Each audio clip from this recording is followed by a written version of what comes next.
Good evening, everyone, and welcome to McNally Robinson Booksellers. I would like to begin by acknowledging that we are in Treaty 1 territory, and the land on which we gather is the traditional territory of Anishinaabe, Cree, Ojibwe, Dakota, and Dene peoples, and the homeland of the Métis Nation. My name is Joanna. On behalf of the store, I would like to thank you all for joining us here tonight for the launch of One Man's Journey by Doris Ames.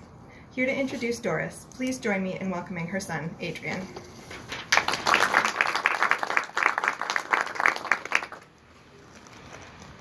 Hello, and thank you for attending the book launch of One Man's Journey.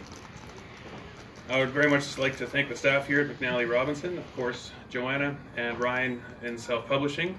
He was very helpful with the edits and just in general for all their help over the past few months getting the book completed. This book is a biography of my grandfather, August Vengauer, who later changed his name to Carl Huss after emigrating to Canada.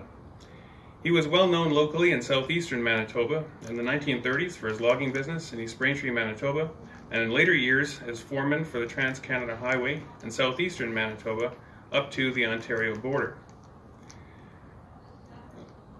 Some of his story was written in the local history book, Pioneer History of Glen, East Braintree, and McMunn by Esther Fielberg and Lorna Annell, and many of you from out there have already found a copy of that book. But still, many of us in the family had unanswered questions about his early life in Germany. I was born in the 1980s, many years after my grandfather's death, but have many memories of hearing stories about this man who to me seemed larger than life. The cottage and family estate we maintain on the original homestead still has buildings with connections to the past, many of which he built with his own hands. By attending yearly community events and fall suppers, many local residents would recount stories of my grandfather and their fondness for him. It seemed that there was local interest in learning more about his life and backstory. This book is also a benefit to the family as a whole to help preserve our family history. In the late 1990s, I attended a seminar with my mother at the German Club in Winnipeg that was put on by the University of Winnipeg. The subject was World War II submarines.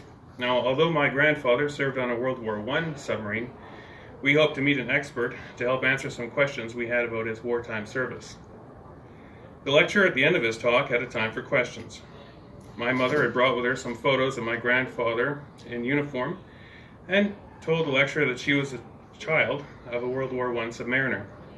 The lecturer was amazed to meet a direct relative, especially from a World War I submariner, since so few survived the war. He encouraged us to contact Horst Brito at the U-boat archive in Germany, and after a series of handwritten letters that were sent back and forth to the U-boat archive, we learned sadly that many of the crew manifests and records for World War I submarines, located at Kiel in Germany, were destroyed in bombing runs by the Allies during the Second World War. We did receive confirmation that the uniform he was wearing, see some of them in those pictures, was from the German Imperial Navy, Matrosen 2nd Division. Also that he received training in navigational signals. It was from that same division, Matrosen Division, that the Navy selected their submariner crews. Now, over the years, we, along with our relatives in Germany, continued searching for more information pertaining to August Vengauer.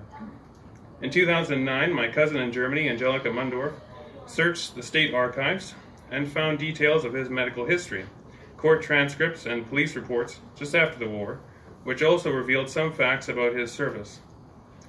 Now, from what we can tell, he was a crew member of the Deutschland U-155 on the last 3-month voyage in 1918 under Korvettenkapitän Ferdinand Stutt.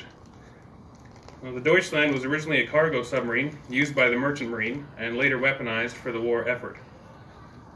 And recently, Mom and I, we've read a book by Dwight R. Messmer called The Baltimore Sabotage Cell, which discusses the U-boat Deutschland in more detail when the submarine arrived in the United States on one of her early patrols.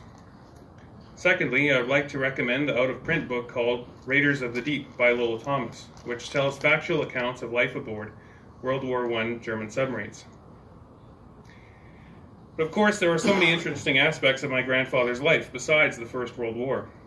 His many humorous adventures in Manitoba during the 50s and 60s are a must-read. He was at first a sailor, a forester, a political activist, a homesteader, later a husband, a father, and a loving grandfather. It seems so fantastic to me that a member of the Kaiserliche Marine could survive the First World War and its aftermath, then immigrate to Canada, and live long enough to attend as highway section foreman the famous Falcon-like UFO incident in 1967. That's far out. Reading about our family's past helps us to understand where we came from and to learn from those past experiences. My grandfather changed a lot over the course of his lifetime and left behind an extended family here in Canada. In the last 2 years, through the process of my mother writing this book and learning more about her father, my grandfather, I have grown more interested in finding out more details and will continue to search for answers. Hopefully this book will create discussion and interest in the subject matter on both sides of the Atlantic. To answer the many questions we still have and to encourage others to document their own family histories. Recently this book has been featured in the Dawson Dispatch and the Carolyn News. It is also being made available for sale at some local businesses out in the RM of Reynolds and of course here in the city. My mother is best known in the province for being an advocate of nature. She was president of a nonprofit group called Native Orchid Conservation Incorporated for many years and co-authored a field guide entitled Orchids of Manitoba.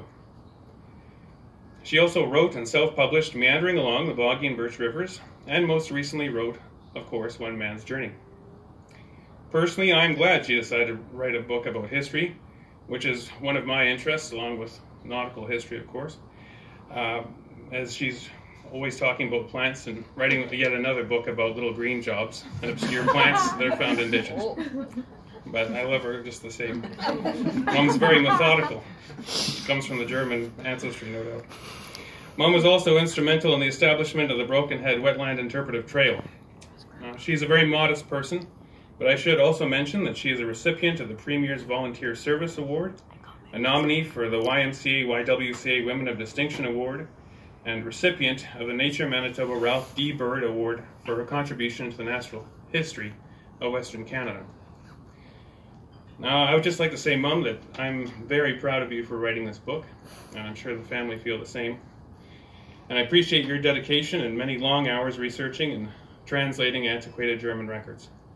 Thank you for instilling in me a love of history, which is something I'll carry forward with me for the rest of my life.